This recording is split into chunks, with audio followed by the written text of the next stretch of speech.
રાજકોટના આજી નદી કાંઠે આવેલા જંગલેશ્વર વિસ્તારમાં મેગા ડેમોલિશન માટેનું કાઉન્ટડાઉન શરૂ થઈ ગયું છે. નમસ્કાર, પ્રાઇમ ડેબ્યુમાં આપનું સ્વાગત છે.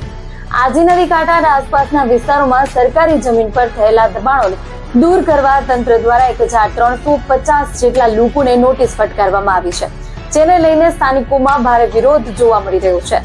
છેલ્લા 15 વર્ષથી અટકેલા આજી રિવરફ્રન્ટ પ્રોજેક્ટ આગળ ધપાવવા સરકાર તરફથી દબાણ આવ્યાની ચર્ચા છે. અંદાજિત ₹1181 કરોડના ખર્ચે 11 કિલોમીટર વિસ્તારમાં રિવરફ્રન્ટ વિકસાવવાની યોજના તૈયાર છે.